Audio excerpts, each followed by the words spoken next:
కాల విలువ నీకు తెలియకపోయినా కష్టాల పాలయ్యెదవు. కాల విలువ నీకు తెలియకపోయినా కష్టాల పాలయ్యెదవు. కాలమిదే కృప కాలమిదే అని కాలమిదే కృప కాలమిదే అని కనుగొను మా ప్రభున్ కల్వరిలో. ప్రభువునందు ప్రియమైనటువంటి సహోదరి సహోదరులారా, మీ అందరికీ హృదయపూర్వకమైన వందనాలు అద్దంకి గాస్పుల్ హాల్ ద్వారా తెలియజేస్తూ ఉన్నాం. మరొకసారి ఇలాగూ అద్దంకి గాస్పుల్ హాల్ అనే యూట్యూబ్ ఛానల్ ద్వారా మనం కలుసుకోవడానికి ప్రభు కృప చూపించినందుకై ప్రభువుకు కృతజ్ఞతాస్తుతులు చెల్లిస్తూ ఉన్నాం. మంచిది. ఈ దినం కూడా ఒక చిన్న అంశాన్ని మనం లేదా ఒక వ్యక్తిని దైవ గ్రంథమైన బైబిల్లో ఒక వ్యక్తిని గురించి కొన్ని విషయాలు మనం క్లుప్తంగా ధ్యానం చేద్దాం. దయచేసి వాక్య సహాయం కొరకు ఆదికాండ గ్రంథం 4వ అధ్యాయం 12వ వచనాన్ని చదువుకుందాం. 12వ వచనాన్ని చదువుకుందాం. ఆదికాండ గ్రంథం 4వ అధ్యాయం 12వ వచనం.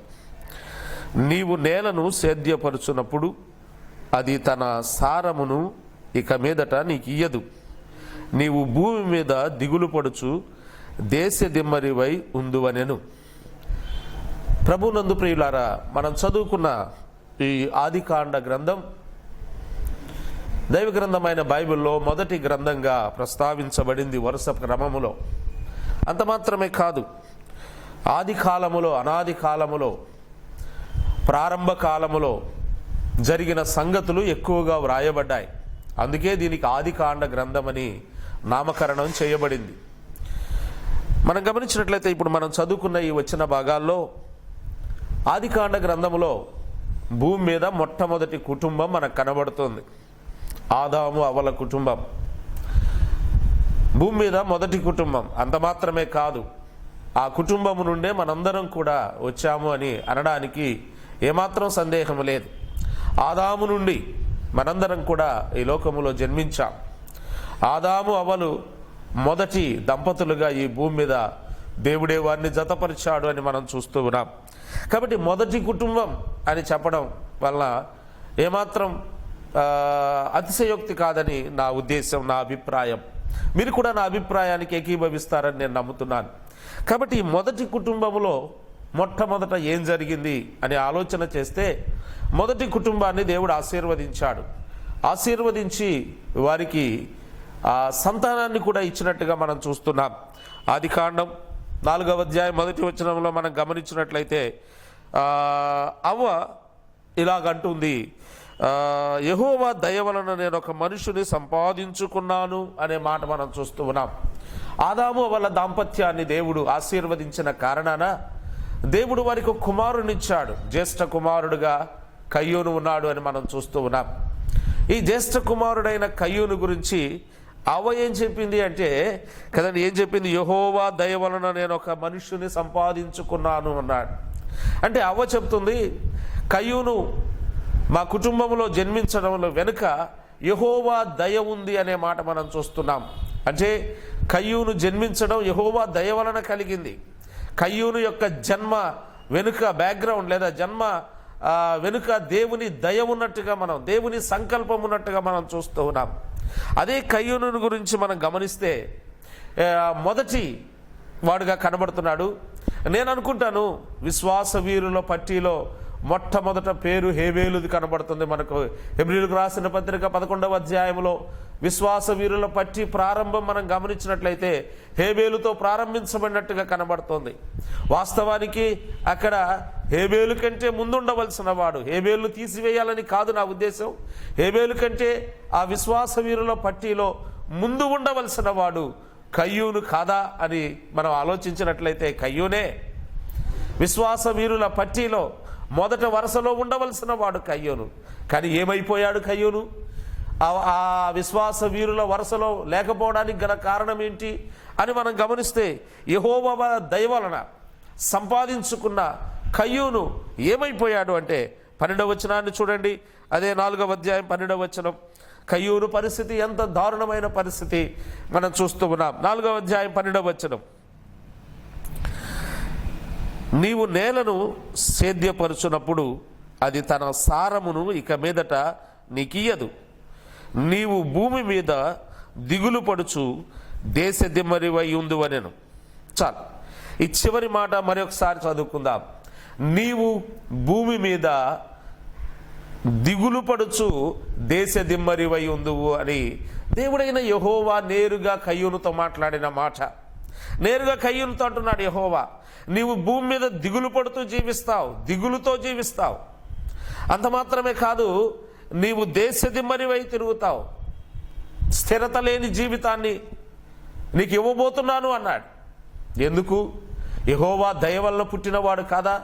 యెహోవా దయ వలన కలిగినవాడు కాదా కయ్యూను? మరి ఎందుకు ఇలాంటి పరిస్థితి కయ్యూను కొని తెచ్చుకున్నాడు? ఇలాంటి పరిస్థితికి ఎందుకు కయ్యూను దిగజారిపోయాడు అని మనం ఆలోచన చేసినట్లయితే, ఈ మొదటి వచనం 4వ అధ్యాయం 1వ వచనంలో కయ్యూను యెహోవా దయ వలన కలిగిన వాడు అనే మాట మనం చూస్తున్నాం. అలాంటి కయ్యూను 12వ వచనానికి వచ్చేలోకే దేవుని ద్వారా శపించబడుతున్న కయ్యూనుగా, దేవుని ద్వారా ఇదిగో నీవు దేశ దిమ్మరివై తిరుగుతావు. అంత మాత్రమే కాదు, భూమి మీద నీవు దిగులుతో గడుపుతావు. నీ జీవిత దినాలు దిగులుతోనే, మిగులు కాదు. అనేక సార్లు చాలా మంది మిగులు కలిగి జీవించాలనుకుంటారు కదండి. మిగులు దిగులును తీసుకొస్తుంది. కాబట్టి దిగులుతో నీవు జీవించబోతున్నావు అనే మాట కయ్యూనుతో దేవుడైన యెహోవా చెప్పాడు. ఎందుకు ఇలాంటి పరిస్థితికి కయ్యూను దిగజారిపోయాడు, కారణం ఏంటి అని మనం గమనించినట్లయితే కొన్ని మాటలు మనం ఈ మధ్యలో ఉన్నాయి. కొన్ని సంగతులు, మొదటి అధ్యాయం 12వ అధ్యాయం మధ్యలో కొన్ని సంగతులు ఉన్నాయి. అక్కడక్కడ నేను కొన్ని వచనాలు మాత్రమే చదువుతాను. 3వ వచనం, 5వ వచనం, 6వ వచనం, ఆ తర్వాత 8వ వచనం, 9వ వచనం. ఈ వచనాలు మనం గమనిస్తే ఈ వచనాల్లో కయ్యూను యొక్క పతనం కనబడుతుంది. కయ్యూను దేవునికి విరోధిగా ఎలాగూ తయారయ్యాడో, విరోధిగా ఎలా ప్రవర్తించాడో మనం చూస్తాం. కయ్యూను దిగజారిపోవడానికి, దేవుని వలన శపించబడడానికి యెహోవా దయ వలన కలిగిన వాడు కయ్యూను. అలాంటి దయను పొందలేకపోవడానికి కారణాలు మనం 2-3 కారణాలు మనం చూద్దాం. చూడండి, మొదటి వచనాన్ని మనం చదువుకున్నాం కదా, యెహోవా దయ వలన కలిగిన వాడు అనే మాట మనం చూసాం. అవునండి, యెహోవా దయ మనందరి మీద ఉంది. యెహోవా దయ కయ్యూను మీద మాత్రమే కాదు, నీ మీద, నా మీద ఆయన దయ చూపించేవాడుగా ఉన్నాడు. ఆయన జాలి చూపించేవాడుగా ఉన్నాడు. ఆయన ప్రేమ, ఆయన కరుణ, ఆయన కృపను కనుపరిచేవాడుగా ఉన్నాడు. ఆయన దయామయుడు అని మనం చెప్తాం. ఆయన కరుణామయుడు, జాలి కలిగిన ప్రభు. ఆయన దయ చూపించేవాడు. ఎవరి మీద ఆయన ద్వేషాన్ని చూపించేవాడు కాదు, దయ చూపించేవాడు. నీ మీద, నా మీద కూడా కయ్యూను మీద దయ చూపించినట్టుగా నీ మీద, నా మీద కూడా ఆయన దయ చూపిస్తున్నాడు. ఆ దయకు పాత్రుడైన వాడు కయ్యూను పతనమైపోయి ఆఖరికి దేవుడి చేత ద్వేషించబడిన స్థితికి వెళ్ళిపోయాడు కయ్యూను. కారణాలు చూద్దాం. చూడండి, దైవగ్రంథమైన బైబిల్ ఉన్నవారు దయచేసి గమనించండి. నేను 3వ వచనాన్ని చదువుతున్నాను. కయ్యూను దిగజారిపోవడానికి గల కారణాలు ఏంటి? 1, 2, 3, 4 కారణాలు చూపించి నేను ముగిస్తాను. చూడండి, 3వ వచనం. కొంతకాలమైన తరువాత కయ్యూను పొలము పంటలో కొంత యెహోవాకు అర్పణగా తెచ్చెను. హేబేలు కూడా తన మందలో తొలుచూలున పుట్టిన వాటిలో క్రొవ్విన వాటిని కొన్ని తెచ్చెను. యెహోవా హేబేలును అతని అర్పణను లక్ష్యపెట్టెను, కయ్యూనును అతని అర్పణను లక్ష్యపెట్టలేదు. ఇద్దరు కూడా దేవునికి అర్పణ అర్పించారు. కానీ హేబేలు అర్పణ అంగీకరించాడు దేవుడు, కయ్యూను అర్పణ అంగీకరించలేదు. కారణం ఏంటి అని మనం ఆలోచన చేసినట్లయితే, హేబేలు అర్పించిన అర్పణలో కానీ, కయ్యూను అర్పించిన అర్పణలో కానీ భౌతికంగా లేదా కంటికి కనబడే గొర్రె లేదా గొర్రె పిల్లలు కానీ, కంటికి కనబడే భూధాన్యం లేదా పొలం నుండి తీసుకొచ్చిన ధాన్యం కానీ వాటి తప్పు కాదు. అర్పణ అంగీకరించబడడానికి, అంగీకరించబడటానికి అవి కాదు కారణం. ఎవరు కారణం? అక్కడ ఒక మాట రాయబడి ఉంది, హేబేలును అతని అర్పణను అంగీకరించాడు అనే మాట. కయ్యూను విషయానికి వస్తే, కయ్యూనును అతని అర్పణను దేవుడు తిరస్కరించాడు. అంటే మొదట అర్పణ కంటే కూడా వ్యక్తుల్ని తిరస్కరించినట్టుగా, కయ్యూను అనే వ్యక్తినే తిరస్కరించినట్టుగా మనం చూస్తున్నాం. హేబేలు అనే అర్పణను లేదా హేబేలు అనే వ్యక్తిని అంగీకరించినట్టుగా మనం చూస్తున్నాం. కాబట్టి దేవుడు మనం తీసుకొచ్చే అర్పణను కంటే కూడా తీసుకొచ్చే మనలను గమనించేవాడుగా ఉన్నాడు. ఇది మొదటి సత్యం కయ్యూను మనం నేర్చుకోవాల్సింది. మనం కూడా దేవునికి అనేక విధాలుగా అర్పణ చెల్లిస్తాం. నీవిచ్చే అర్పణ వైపు ఆయన చూడడు, కానీ నీవు అర్పణ అర్పించేటప్పుడు నీ హృదయం ఎలాగుందో, నీ హృదయములో ఆయన గురించి నీవేమనుకుంటున్నావో, ఆ అర్పణ అర్పించే సమయంలో నీ హృదయాలోచన ఎలాగుందో ఆయన గమనించేవాడుగా ఉన్నాడు. కాబట్టి కయ్యూను అర్పణ అయితే అర్పిస్తున్నాడు, కానీ కయ్యూను అర్పణ అర్పిస్తున్నాడు, కానీ కయ్యూను ఆమోదయోగ్యంగా లేడు, దేవునికి అనుకూలంగా లేడు. అందుకే ఇలాగంటున్నాడు, కయ్యూనును అతని అర్పణను నేను తిరస్కరించాను అంటాడు. చూడండి, లక్ష్య పెట్టెను, లక్ష్య పెట్టలేదు. ఎవరిని? 5వ వచనం, కయ్యూనును అతని అర్పణను ఆయన లక్ష్య పెట్ట. ముందు ఎవరిని లక్ష్య పెట్టలేదు? కయ్యూన్ని లక్ష్య పెట్టలేదు. తర్వాత అర్పణను ఆయన లక్ష్య పెట్టలేదని మనం చూస్తున్నాం. ముందు కయ్యూనునే లక్ష్య పెట్టలేదు. కయ్యూను అర్పణ సరిగా లేదు. అర్పణ అంటే తీసుకొచ్చిన అర్పణ అని కాదు దాని అర్థం. తీసుకొచ్చేటప్పుడు తన హృదయము సరిగా లేనట్టుగా మనం చూస్తూ ఉన్నాం. కయ్యూనును దేవుడు లక్ష్య పెట్టేటట్టుగా లేడు. ప్రియమైన సహోదరి సహోదరులారా, అనేక సార్లు మనం కూడా దేవుణ్ణి ఆరాధిస్తున్నాం, మనం కూడా దేవునికి అర్పణలు అర్పిస్తున్నాం కదండి. దేవునికి అనేక రకాలుగా మనం కానుక సమర్పిస్తూ ఉంటాం. సమర్పించేటప్పుడు నీవు సమర్పించే కానుక వైపు కానీ సమర్పించే వస్తువుల వైపు కాదు ఆయన చూసేది, నీ హృదయాన్ని చూస్తాడు అన్న సంగతి ఇక్కడ మనకు స్పష్టమవుతుంది. మనం కూడా కయ్యూను వలె కాక హేబేలు వలె దేవుడు లక్ష్య పెట్టే వారంగా ఉండాలి. ముందు మనల్ని లక్ష్య పెడతాడు దేవుడు, ముందు మనల్ని అంగీకరిస్తాడు. మనల్ని అంగీకరించిన తర్వాతే మన అర్పణ. మనల్ని లక్ష్య పెట్టకుండా మన అర్పణ ఎప్పుడూ లక్ష్య పెట్టడు ఆయన. మనం అంగీకరించబడకుండా మన అర్పణ ఎప్పుడు అంగీకరించబడదు. మనం అంగీకరించబడకుండా మన ఆరాధన ఎప్పుడు అంగీకరించబడదు. మనం అంగీకరించబడకుండా మన స్తుతి ఎప్పుడు అంగీకరించబడదు. కాబట్టి దీన్ని బట్టి మనం తెలుసుకోవాల్సింది, నేర్చుకోవాల్సింది ఏంటంటే దేవునికి మనము అంగీకారయోగ్యంగా ఉండాలి, దేవునికి మనం అనుకూలంగా ఉండాలి, దేవుడు లక్ష్య పెట్టేటట్టుగా ఉండాలి అనేది మనం ఇక్కడ చూస్తున్నాం.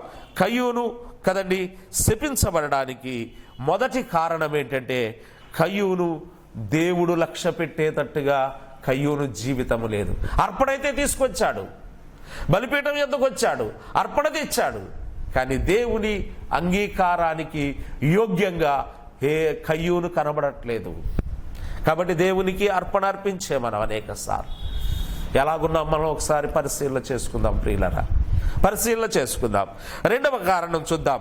కయ్యూను పతనానికి కారణం ఏంటో రెండవ కారణం మనం చూద్దాం. చూడండి, 5వ వచనం 6వ వచనం చదువుతున్నాను. 5వ వచనం 6వ వచనం లేదా 5వ వచనాన్ని చదువుతున్నాను, గమనించండి. కయ్యూనును అతని అర్పణను ఆయన లక్ష్య పెట్టలేదు కాబట్టి కయ్యూనుకు మిక్కిలి కోపము వచ్చి అతడు తన ముఖము చిన్నబుచ్చుకొనగా. ఏమొచ్చింది కయ్యూనికి?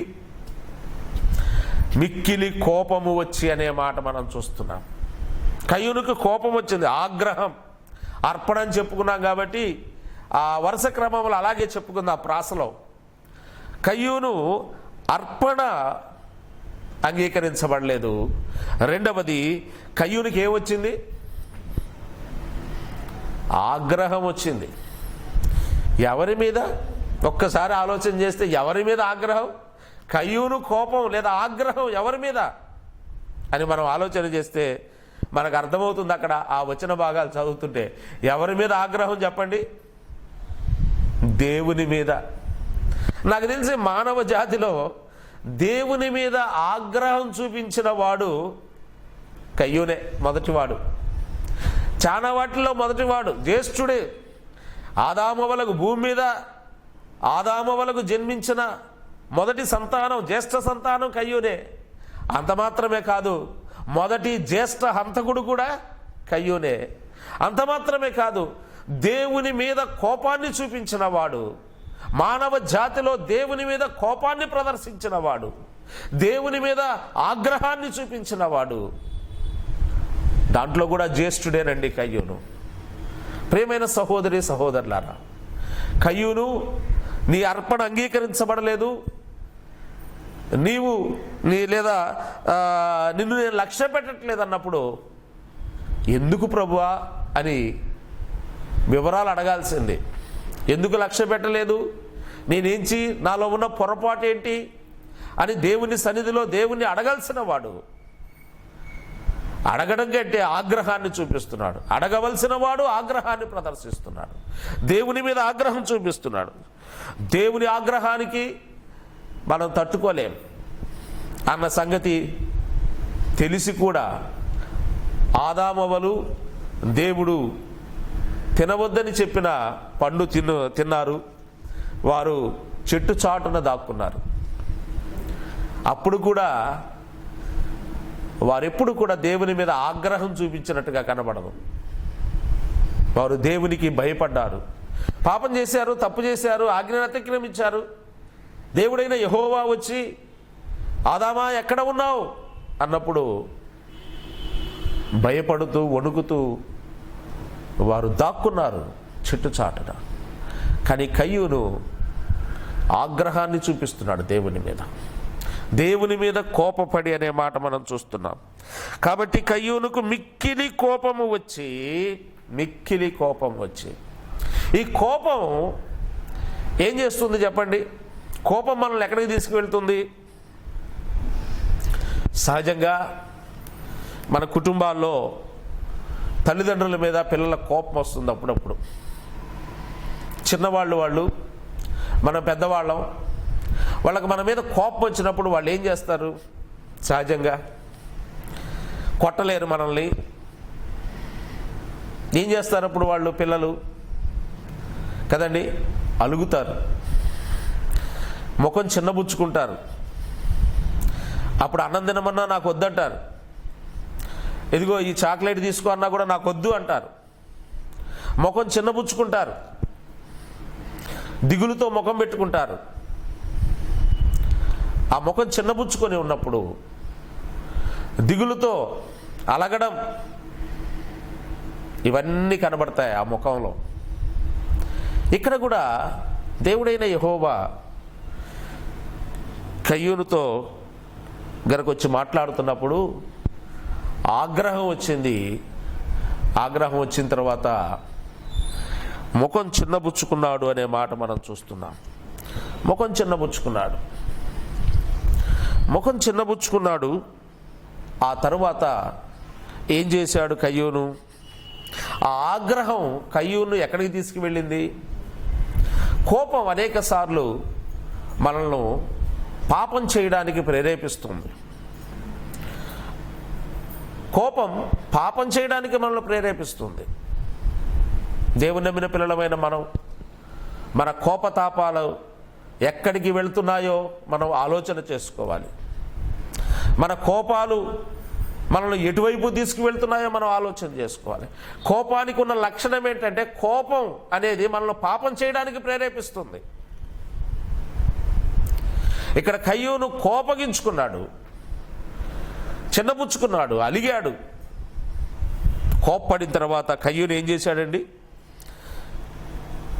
కయ్యూను ఆగ్రహం చూశాం. ఆ తర్వాత 8వ వచనాన్ని దయచేసి చదవండి ఎవరైనా. 8వ వచనం. కయ్యూను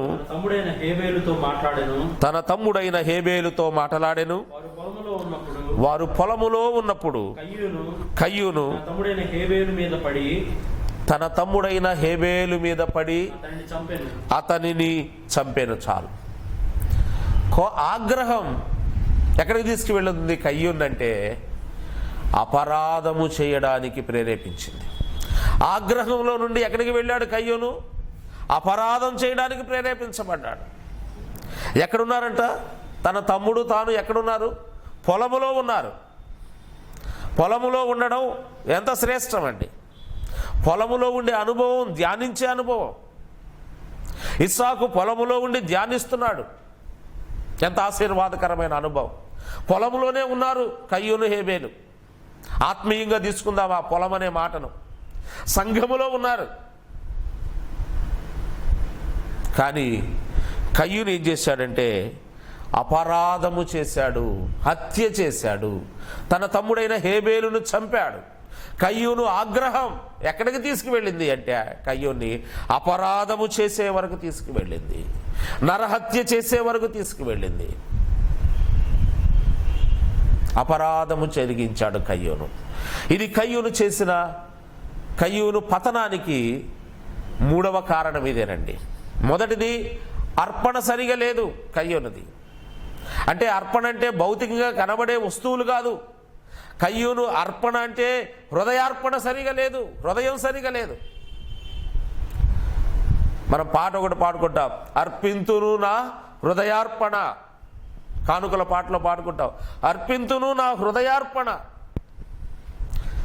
హృదయార్పణ సరిగా లేదు. అంత మాత్రమే కాదు, ఆ అర్పణ దేవుడు లక్ష్య పెట్టలేదని విషయాన్ని విచారించవలసిన వాడు, అడిగి తెలుసుకోవలసిన వాడు, సరిచేసుకోవలసిన వాడు దేవుని మీద ఆగ్రహాన్ని ప్రదర్శించాడు. కయ్యూను అర్పణ బాగలేదు. తర్వాత కయ్యూను ఆగ్రహం, కయ్యూను అపరాధం కనబడుతుంది 8వ వచనంలో. కయ్యూను అపరాధం చేశాడు. అపరాధం చేసిన వాడు ఏం చేయాలి? దేవుని దగ్గరకు వచ్చి పశ్చాత్తాపం పరగాలి. ఆదామా నీవెక్కడ ఉన్నావు అనే ప్రశ్న ఆదామును సంధించినప్పుడు ఆదాము కూడా అపరాధమే చేశాడు. కయ్యూను చేసిన అపరాధం ఒక రకం అయి ఉండొచ్చు, ఆదాముది మరి ఒక రకం అయి ఉండొచ్చు. అపరాధమే. అక్కడ ఆదాము పశ్చాత్తాపడ్డాడు. అయ్యా, నీ స్వరము నేను విన్నప్పుడు నేను చెట్టు చాటున దాక్కున్నానయ్యా, నీ స్వరాన్ని నేను విన్నాను, నీ ఎదురుగా రాలేకపోయాను, దిగంబరిగా ఉన్నానయ్యా, చెట్టు చాటున దాక్కున్నాను అని తన స్థితిని తాను ఒప్పుకున్నాడండి. దేవుడు క్షమించాడు, దేవుడు మన్నించాడు. ఆ అపరాధము నుండి తొలగించడానికి అదిగో గొర్రె పిల్లను వధించి చర్మపు చొక్కాయలు కుట్టించి వారికి ఇచ్చాడు. ఆ రక్త ప్రోక్షణ ద్వారా వారి అపరాధం తొలగిపోయింది. పేతురు కూడా అపరాధం చేశాడు. ఆయన ఎవరో నాకు తెలియదని 3 సార్లు అబద్ధమాడి అపరాధం చేశాడు. అపరాధం చేసినప్పుడు పేతురు కూడా పశ్చాత్తాపడగా పేతురును క్షమించాడు ప్రభు. కానీ ఇస్కరియోతు యోధ కూడా అపరాధం చేశాడు. కానీ ఇస్కరియోతు యోధ పశ్చాత్తాపడలేదు. ప్రియులారా, పశ్చాత్తాపడలేదు. ప్రభువును మన్నించమని అడగలేదు. ఇస్కరియోతు యోధ ఈ లక్షణాలు ఎక్కడి నుండి వచ్చాయంటే కయ్యూనులో నుండే వచ్చాయనిపిస్తుంది. కయ్యూను చేసింది కూడా అదే. ఏం చేశాడు చూడండి, 9వ వచనం. యెహోవా నీ తమ్ముడైన దేవుడు నేరుగా వచ్చాడు. ఆదామును నేరుగా వచ్చి ఎలాగ సంధించాడో, ఆదాము నీవెక్కడ ఉన్నావు అని ఆదామును సంధించినట్టుగానే కయ్యూను కూడా సంధించాడు. నీ తమ్ముడైన హేబేలు ఎక్కడ ఉన్నాడు అని కయ్యూను అడగగా నేను అనుకుంటున్నాను ఆయన పాదాల మీద పడి, అయ్యా నన్ను క్షమించయ్యా, హేబేలు నేను చంపాను, హత్య చేశాను, ఆ ఆగ్రహంలో, ఆ కోపంలో, ఆ అనుకోని గడియలో, క్షణంలో అపరాధం చేశానయ్యా, చంపివేశాను, నన్ను క్షమించవా అని అడిగి ఉండాల్సింది కదా కయ్యూను. దానికి బదులుగా కయ్యూను ఏం మాట్లాడుతున్నాడు చూడండి. అడుగగా నేను ఎరుగను, అబద్ధం. మొట్టమొదట నేను ఎరుగను, నాకు తెలియదు అన్నాడు. 2వ స్టెప్ చూడండి. ఆహా, ఎవరితో మాట్లాడుతున్నాడు? అసలు దేవుని యొక్క అధికారం ఏంటో, దేవుడు ఎంత గొప్పవాడో, ఎంత శక్తి సామర్థ్యాలు కలిగిన వాడో, ఆయన సృష్టికర్త, ఆయన సార్వభౌమ అధికారం, ఆయన సర్వాధికారి, సర్వశక్తి కలిగిన దేవుడు అన్న సంగతి కయ్యూనికి అర్థమైనట్లేదు. అందుకే ఒకసారి కోప్పడ్డాడు, రెండవసారి దేవుని మీద, దేవుని ఎదురుగా ఏం ప్రదర్శిస్తున్నాడు? అహంకారంతో మాట్లాడుతున్నాడు. ఇక్కడ ఈ మాటలు దేంతో మాట్లాడుతున్నాడు? నా తమ్మునికి నేను కావలివాడనా అని దేవునితో మాట్లాడుతున్నాడు. ఎంత అహంకారంతో మాట్లాడుతున్నాడు! దేవుని దగ్గర మనం పశ్చాత్తాపంతో మాట్లాడాలి. దేవుని దగ్గర మాట్లాడేటప్పుడు మనం నేర్చుకుందాం ఈ పద్ధతి. దేవుని ఎదురుగా మనం పశ్చాత్తాపడి మాట్లాడినప్పుడు ఆయన ద్వారా దీవించబడతాం, దయ పొందుతాం. కానీ ఇక్కడ అహంకార ద్వారానితో మాట్లాడుతున్నాడు, అహంకారంతో మాట్లాడుతున్నాడు. నా తమ్ముడికి నేను కావలివాడినా?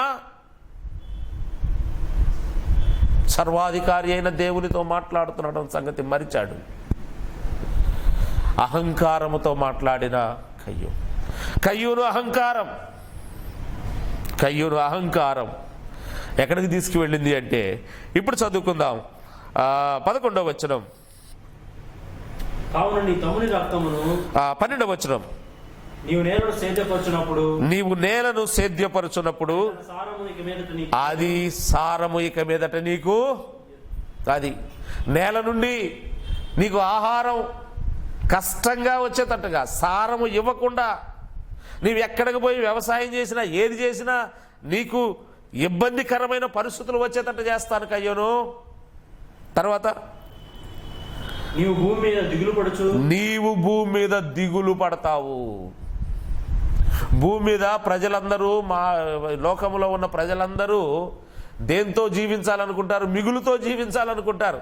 మనం చచ్చిపోయే లోపల ఎంతో కొంత సంపాదించి మిగిలించాలి, మిగులు కావాలి అనే ఆలోచనతో జీవిస్తున్నాడు మానవుడు. నీకు మిగులు కాదు ఉండేది, దిగులు. దిగులు కయ్యూనుతో అంటున్నాడు, దిగులు. నువ్వు మిగుల్లో ఉన్నావా, దిగుల్లో ఉన్నావా? ఒకసారి ఆలోచన చేసుకో. ప్రియమైన సహోదరి, సహోదరుడా, నీవు దిగులులో ఉందా? నీ జీవితం మిగుల్లో ఉందా? ఆత్మీయంగా మిగులేమన్నా ఉందా నీ జీవితంలో? భౌతికంగా ఆస్తిపాస్తులు మిగులున్నాయేమో, కానీ ఆత్మీయమైన మిగులేదైనా ఉందా? కయ్యూనుతో అంటున్నాడు దేవుడు, నీవు దిగులుతో, భూమి మీద నీవు బ్రతికినన్నాళ్ళు దిగులుతోనే, దేశ దిమ్మరివై, స్థిరము లేని బ్రతుకు బ్రతకబోతున్నావు. అస్థిరుడుగా చేయబోతున్నాను నిన్ను దేశ దిమ్మరిగా చేస్తాను. నీకు ఎక్కడ నివాసం లేకుండా చేస్తాను, స్థిర నివాసం అంటూ లేకుండా చేస్తాను. ఇది పాతాళ అనుభవం కాదా? కయ్యూనుకు పాతాళ అనుభవం కాదా ఇది? అదిగో అగాధములోకి వెళ్ళిపోతున్నట్టుగా, కాలు కింద స్థిరమైన స్థితి లేనట్టుగా, బండ లేనట్టుగా. దావీదంటాడు, జిగటగల దొంగ ఊబిలో నుండి, నాశనకరమైన గుంటలో నుండి, జిగటగల దొంగ ఊబిలో నుండి ఆయన నన్ను పైకెత్తి నా పాదములు బండ మీద స్థిరపరిచాడు. ఆ బండ మీద స్థిరపరచబడిన అనుభవం కయ్యూనుకి లేదు. ఇక్కడ దేశ దిమ్మరివైపోతావు అన్నాడు. దేవుని ఆగ్రహానికి, దైవోగ్రతకు పాత్రుడయ్యాడు కయ్యూను. దైవోగ్రతకు పాత్రుడయ్యాడు కయ్యూను. కారణం, దైవోగ్రతకు పాత్రుడవడానికి కారణం, దేవుడు కయ్యూను భూమి మీద జన్మింపజేసింది దేవుని ఉగ్రతకు పాత్రునిగా చేయాలనా? కాదు, కాదు ప్రియులారా. దేవుడు ప్రతి మానవుని పట్ల ఆయనకున్న ఉద్దేశం, ఆయన దయ వలనే ఈ లోకంలో జన్మిస్తున్నాం. ఆయన దయ వలన అవ్వంది కయ్యూను పుట్టినప్పుడు ఏమందంటే, యెహోవా దయ వలన నేను ఒక మనుషుని సంపాదించుకున్నాను. యెహోవా దయ వలన కలిగిన వాడు కయ్యూను. కానీ ఆ దయకు పాత్రుడు కాలేకపోయాడు, ఆ దయకు పాత్రుడు కాలేకపోయాడు. ప్రియమైన సహోదరి, సహోదరులారా, దేవుని దయ మన పుట్టుకలో ఉంది. ఈ లోకంలో నీవు నేను జన్మించావంటే దాని వెనుక దేవుని దయ ఉంది, దేవుని ప్రణాళిక ఉంది, దేవుని ఉద్దేశం ఉంది. దాని కొరకే జీవిస్తున్నామా? మన ఇష్టానుసారంగా జీవిస్తున్నామా? కయ్యూను పతనానికి 4 కారణాలు కనబడుతున్నాయి. 1, కయ్యూను అర్పణ సరిగా లేదు. 2వది, కయ్యూను ఆగ్రహం. 3వది, కయ్యూను అపరాధం. 4వది, కయ్యూను అహంకారం. ఎక్కడా పశ్చాత్తాపం అనేది లేదు. అపరాధము చేసిన తర్వాత పశ్చాత్తాపడవలసిన వాడు, అపరాధము కొరకు. ఆయన మన అపరాధముల కొరకే కదా కలువరి శిలువలో మరణించింది. మన పాపముల నుండి, అపరాధముల నుండి, చచ్చిన స్థితిలో ఉన్న మనలను విడిపించడానికే కదా ఆయన ఈ లోకానికి వచ్చి కలువరి శిలువలో నీ కొరకు నా కొరకు ప్రాణం పెట్టి, ఇది నా రక్తము, అనేకుల పాప క్షమాపణ కొరకు చిందించబడుతున్న రక్తం అన్నాడు. ఆదాము అవ్వలు ఏదేను తోటలో అయ్యా మేము అపరాధములో పడిపోయామన్నప్పుడు అక్కడ కూడా రక్తము చిందించబడింది, రక్త ప్రోక్షణ జరిగింది.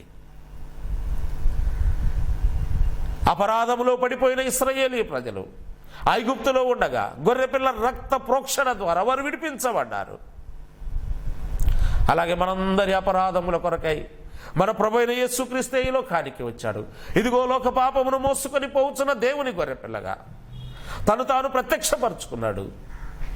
అదిగో వధించబడిన గొర్రెపిల్ల వలె బొచ్చు కత్తిరించు వాని ఎదుట గొర్రెపిల్ల ఎలాగూ మౌనంగా ఉంటుందో అలాగూ మౌనంగా ఉండి మన అపరాధముల కొరకు ఆయన శిక్ష అనుభవించాడు. మన అపరాధములను బట్టి ఆయన గాయపరచబడ్డాడు. ఆయన తన అమూల్యమైన రక్తాన్ని చిందించాడు మన అపరాధములను తుడిచివేయడానికి. అపరాధాన్ని ఒప్పుకుంటావా? అహంకారంతో ఆయన నాకు అవసరం లేదనుకుంటావా? మరొక కయ్యూనులాగా మిగిలిపోతావా ఈ లోకములో? కయ్యూనులు ఎందరో ఉన్నారు భూమి మీద. మొదటి కయ్యూనుతోనే పోలేదు, ఆ కయ్యూను వారసత్వం ఇంకా ఉంది. ఎవరైతే అపరాధములు ఒప్పుకొని దేవుని సన్నిధికి రాకుండా దేవుని ఎడల అహంకారంగా ప్రవర్తిస్తారో వారందరూ కయ్యూను లాంటి వారే. కయ్యూనుకు పట్టిన గతే పడుతుంది.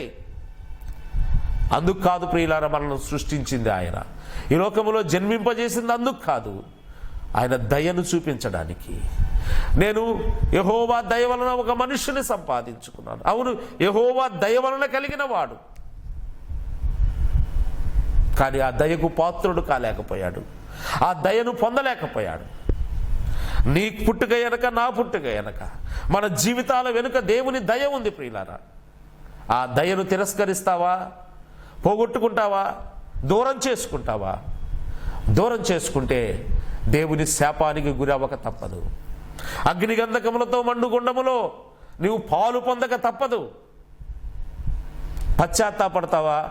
ప్రభు కనికరిస్తాడు, ప్రభు క్షమిస్తాడు, తన బిడ్డలుగా, తన కుమారులుగా, కుమార్తెలుగా చేసుకుంటాడు. కాబట్టి కయ్యూనులో ఉన్న లేదా కయ్యూను పతనమైపోవడానికి 4 కారణాలు మనం చూసాం. కయ్యూను అర్పణ, రెండవది కయ్యూను ఆగ్రహం, మూడవది కయ్యూను అపరాధం, నాలుగవది కయ్యూను అహంకారం. అహంకారం ద్వారానే దేవుని పట్ల వ్యతిరేకత, దేవునితో నాకు పని లేదన్నట్టుగా జీవిస్తున్నావా? దయ చూపించేవాడు ఆయనే ప్రియులారా. ఈ లోకములో మనల్ని ప్రేమించేవాడు, ప్రేమ చూపించేవాడు. అలాంటి ప్రేమ ఎవరు చూపించలేరా? ఆయన చూపించినంత దయ ఎవరు చూపించలేరు. అటువంటి దయామయుడు, ప్రేమామయుడు, కరుణామయుడు నీ స్పందన కొరకు ఎదురు చూస్తున్నాడు.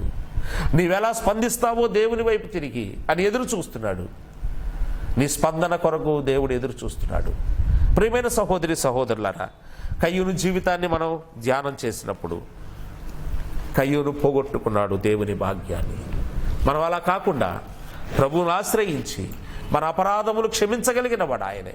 మన అపరాధములు ఒప్పుకొని ఆయన పిల్లలంగా, ఆయన కుమారులుగా, కుమార్తెలుగా తీర్చబడి, ఆయన రక్తములో కడగబడి పరలోకానికి వారసులం అవుదాం. ఈ లోకాన్ని విడిస్తే పరలోకములో ఉంటామనే నిరీక్షణ కలిగి జీవిద్దాం. ప్రార్థన. ప్రభువునందు ప్రియమైన సహోదరి సహోదరులారా, ఈ వర్తమానం ఆలకించిన మీతో ఒక చిన్న మాట. ఎవరైనా ప్రభువును అంగీకరించాలి, అయ్యా నేను పాపిని, పాపములోనే పుట్టాను, అయినా దేవుడు దయ చూపించాడు, దేవునికి విరోధంగా అపరాధములోనే బ్రతుకుతున్నాను, పాపాన్ని చేస్తున్నాను, పాపములోనే జీవిస్తున్నాను, దేవుని ఆగ్రహం నా మీద ఉంది అని నీకు అర్థమవుతుందయ్యా. కాబట్టి నా అహంకార ధోరణిని విడిచిపెట్టి పశ్చాత్తాపంతో వినయంగా నేను ఆయన నమ్ముకుంటాను, ఆయన యందు విశ్వాసం ఉంచుతాను, ఆయన క్షమించమని అడుగుతాను, ఆయన బిడ్డగా తీర్చబడతాను, పాపం నుండి విడుదల పొందుతాను, పరలోకానికి వారసుడిని, వారసురాలను అవుతాననే ఆశ మీకు ఉన్నట్లయితే ఈ ప్రోగ్రాంలో మీకు అందించబడిన ఫోన్ నంబర్లకు ఫోన్ చేసి సంప్రదించినట్లయితే ఎలా ప్రభువును అంగీకరించాలో మీకు ఫోన్లో వివరాలు చెప్పి మీ కొరకు ప్రత్యేకంగా మేము ప్రార్థన చేయగలం. ప్రార్థన.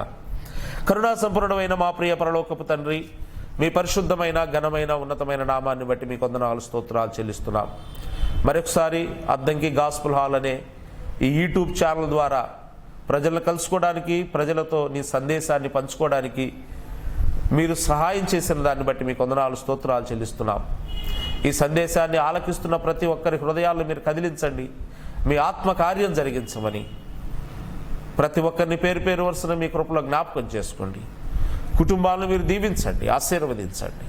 ఈ వాక్యం ఆలకిస్తున్న ప్రతి కుటుంబాన్ని, వారి కుటుంబాల్లో ఉన్న అవసరాలు, అక్కర్లు, అనారోగ్యతలు, వాటన్నిటిలో మీరు కృప చూపించండి. ముఖ్యంగా వారు నీ యందు విశ్వాసం ఉంచి నీ బిడ్డలుగా మార్చబడినట్లుగా మీరు సహాయం దయచేయమని మా ప్రభువును, మా రక్షకుడును, మా విమోచకుడైన యేసుక్రీస్తు యొక్క అమూల్యమైన ఉన్నతమైన నామములో వేడుకొని ప్రార్థిస్తున్నాము తండ్రి. ఆమేన్.